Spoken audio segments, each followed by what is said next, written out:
The Interviewer with Beef Tech. Thanks for coming on the show. How you doing today? Doing great. Thanks, author. Yeah, no problem. It's this is a really serious subject, and with this political situation that we have right now, I could see a lot of people thinking of taking their own life. And tell me a little bit about what led up to your book. Sure. Well, and just to add to the political situation with the coronavirus, people are in lockdown and they're isolating, which contributes to the feelings that normally people have when they go down that route to take their own life. And suicide attempts are up by 30% this year. So that is heartbreaking. And that's the main reason that I decided to write a book, is that we need to make suicide a topic that we're willing to talk about. Get rid of the stigma, the shame around it, and let's talk about it. Because what I have found in my life is that if we don't talk about it, and then the people who are feeling depressed and suicidal, they think I'm the only one. And so that creates the, even more isolationist tendencies, and then they eventually do take their life, which is heartbreaking. So the thing is too is, like, if you get into a deep depression, a lot of people don't know that they're super depressed. And like, what are some of the signs of being really depressed? You know what, you're lethargic. You really don't have any lust for life. There's nothing that gets you excited. There's no emotional highs or emotional lows. You're just kind of are just going along, tapping out of feeling anything. And that's really scary place to be. It's good that we can feel sadness and grief and those things, because that means we're human. And it also allows us to feel the good things as well. Like, it seems like I don't know if you like Star Trek, but B'Elanna from Voyager was really depressed, and she wanted to go into do a lot of fighting. So she gets injured and she feels something, and I don't know. I guess that's one of the signs. I don't know. Yep, that's one of the signs, and people are just sad. They think that it will never get better, and they're concerned, especially this year with the virus. There's a lot of uncertainty. Plans have changed. People are not around other people, So these isolationist tendencies, that's exactly opposite of helping you heal. I know that before my father took his life, he wanted so much to come to family gatherings and be with the family, but then also those isolation tendencies, his mental illness was such that he would grab his food and then he would leave, even though we all knew that he really wanted to be with us. He just had such a hard time being around other people. And so he's thinking, it'll be better if I go off by myself. But in reality, it's being with other people, and that will help sustain you and support you. I don't know about you, but when I get a good hug, it makes me feel better. Is that like, is there any clinical? Yes, 20 seconds, and you can, emit endorphins that feel good. So hugs for 20 seconds at least, and that releases these endorphins that make you feel good and safe and okay. And that's why human touch is so important. Yeah. So with your father, how old were you when he took this? So this was, it's coming up on 7 years this January. So I would have been in my late 40s at the time. And so like I said, it's almost 7 years. I just went into denial. I completely shut down. I don't even remember functioning. I don't remember how my kids got fed. I don't remember 5 months of my life after he died. And I couldn't talk about the fact that he died by suicide. Most of my good friends didn't even know that that's how he really died. And then almost 20 months ago, when my 19-year-old son took his life, I started to go into that depression and that hole. And I didn't want to talk about it because of the shame and the stigma. And what happened over the course of the next few days after his death was a lot of my friends reached out to me, and they told me about their concerns with their teenagers who knew my son. And if you're familiar with copycat suicide, especially amongst teenagers, one of them takes their lives, and the next, and I could see this chain reaction going on. I knew I couldn't change anything about the past, but I could change the future. And that's what catapulted me into being willing to talk about my son's suicide and to suddenly take on this cause that was greater than myself. Yeah. And while it's not been easy, and it's not something I would have said, oh yes, I'm going to take this on, or it's nothing I would have ever seen myself doing, it has given me a reason and a meaning to change the future and help other people. And that's what has supported me. Yeah.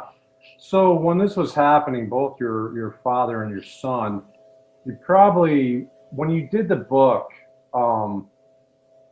you must have did a lot of research and then maybe cross-examination with what actually happened in your real life. Am I off basis, or like, how did you? You know what? It wasn't a lot of research. It was more of a story and kind of bringing in, there's certain facts. And the facts are that I live in Utah, and suicide is the #1 killer of youth in Utah, which I did not realize before my son died. It's also the #2 killer nationwide.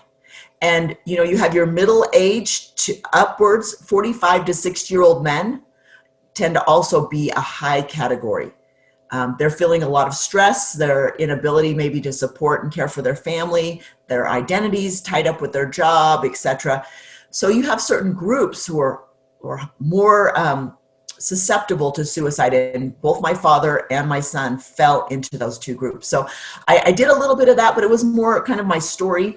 I added a chapter at the beginning about my growing up, because my father was undiagnosed with depression, with bipolar. It wasn't until he was in his 50s that this diagnosis came out. And I talk about how my childhood was so unstable. We moved every year of my life. You know, my dad was always changing jobs, and just, we didn't have any money, and very, very poor. And these things that would go on, but my father would make it always like an adventure, because he had that mania going on.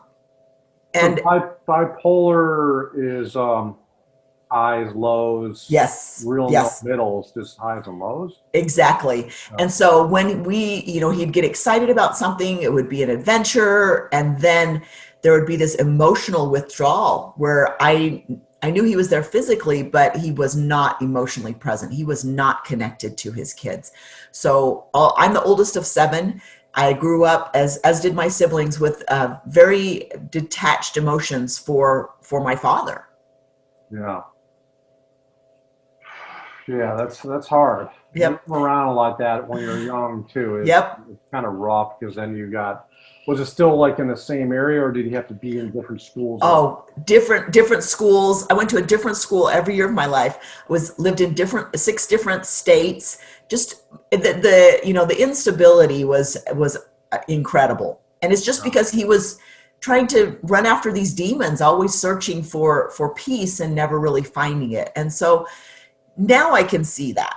But as a child, we didn't understand why we had to experience all of this volatility in our lives. And writing this chapter helped me, because I realized that I parented in a certain way, slightly OCD, but very, strict schedules, and it had to be this way, and things have to be tidy. And as I was writing this chapter, I realized I parent that way because I had such an unstable youth. I was trying to create some kind of stability in my life. And that's why I parented the way I did, unfortunately for my son, who pushed back against me quite a bit. Yeah. So how many kids do you have? So that's another story. Up until 3 years ago, I would have told you that I had 3. But if you are familiar with the movie Elf, where, I love the movie.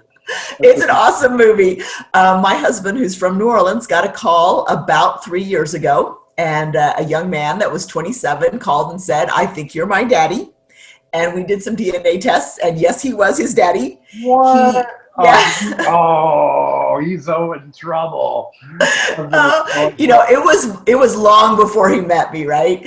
And so here we have a daughter, a son, and a daughter, and now we're coming in with this older son who is married, has 3 daughters, and then a boy on the way. So we were immediate grandparents overnight, and that was a bit of a shocker, right? So now I would say we have 4 children.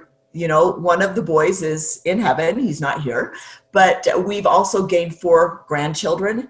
And I believe it was divine intervention that this son came to us at that time, because he and his family have been a huge support. And I put a chapter about this boy and the situation in my book as well, just because, he had a lot of strength to reach out to my husband, because there have been situations where, birth children reach out to their parents and they get shut down and no, I don't want to be with you. We chose just the opposite. We totally embraced him and his family. We have a great relationship with them, and they have proven to be like just a healing balm in our life. And we're so appreciative. That's pretty amazing, because that usually doesn't happen. It's something like that. Usually they have a grudge and they don't want to contact. It sounds like he's a really good person. He is a wonderful person, wonderful. He's a great man, a great husband, a great father. We couldn't be more proud that he's in our life. So, I mean, genetic wise, having a bipolar father, do you struggle with depression? You know what, as I mentioned in my book, I've kind of learned to deal with it in some ways. This has gone back in history. My father's mother and his grandmother both struggled with depression. Several of his siblings did. I know that several of my siblings, some of my cousins have, struggled with depression. A couple of them are actually diagnosed bipolar, and a couple of them have attempted suicide themselves, over the years. And so it's been quite scary. I have felt, those dark places at different times.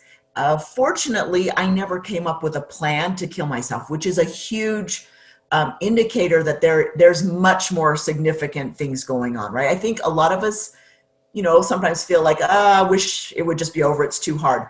But those of us who actually come up with a plan, that's scary. And that's what happened with my son. And I didn't realize that, him coming up with a plan, even though he said everything's fine and it was, I'm doing well, and that plan sat dormant for 3.5 years, it was still there. And so when you see someone who's struggling and they are depressed, they tell you they're suicidal, and then they seem to get better and they seem happier, it's often because they've come up with a plan and they're just waiting to execute it. They know they have an out when life gets too hard. And that's shocking for the rest of us, because we're not expecting it. We think they're fine, and in reality, they are not. Yeah. Let's get a quick overview of the different chapters. How many chapters do you have in the book? You know what? I think there's 11. I don't have one on my desk, so I don't have it all memorized, but there's about 11.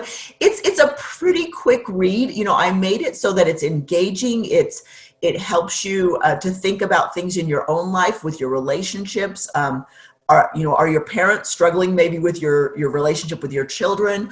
I absolutely parent differently now. Maybe, you look back on your childhood and some things that happened there. And then I talk about grief, and grief happens to all of us, whether you've lost someone or not, that there's a grief of losing a job or of a divorce, any kind of things like this where you can go through grief.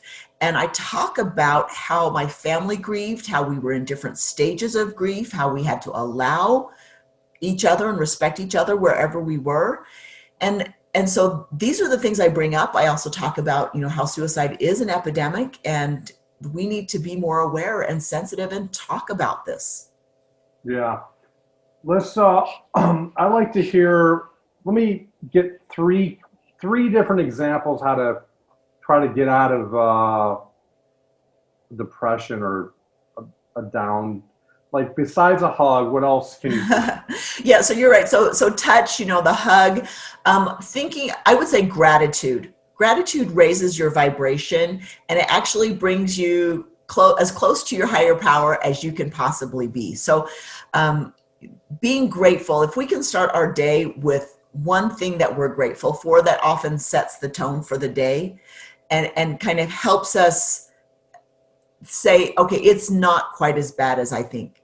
Honestly, when my son passed away, there were a couple of friends that were complaining that, oh, I was in a fender bender. I'm going to need to come out of pocket with a couple $100. And she would like go on about it like it was the worst thing in the world. And I just gently said to her, things could be worse.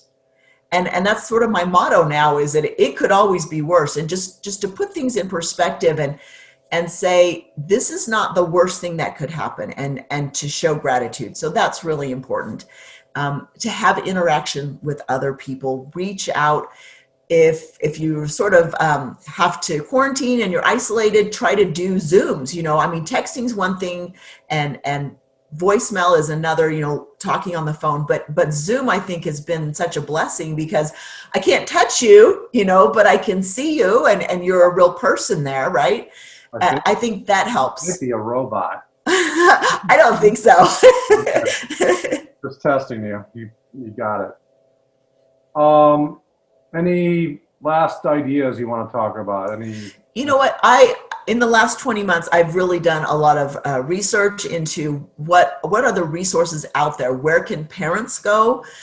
Where can people who are grieving or those who are feeling suicidal, what can you do? So on my website, I have a tab called Resources. And it's specifically to find resources that I feel are relevant and that can help you. There's a mental wellness test on there. There is a clinical therapist, a psychologist that I've partnered up with, that we are putting together some courses on, suicide prevention, grieving, helping parenting with your kids. I like his philosophy because it's the same as mine, which is you need to love your kids no matter what. No matter what. If they are doing things that you don't personally agree with, you just love them. That's your job. You just love them. Well, book again. Let's hear Okay. all the Okay. websites So, for that. sure. So the website is larkdeangalley.com. Lark Dean Galley, and the Galley is Galley, and you can get a link to my book there, or you can find it on Amazon. It's officially releasing on November 10th, but it's up there now for pre-orders. It is called Learning to Breathe Again, Choosing to Heal After Losing a Loved One to Suicide. So Learning to Breathe Again. Okay. Well, thanks for. I really appreciate being on the show. And, Thank you. I feel like this is such an important message. It's very timely, and people need to understand the severity of the suicide statistics, and that it's something that we need to be more aware of so that it doesn't happen to you. Honestly, it's a very sad and tragic thing. Thank you. Thanks. The Interviewer with Beef Tech.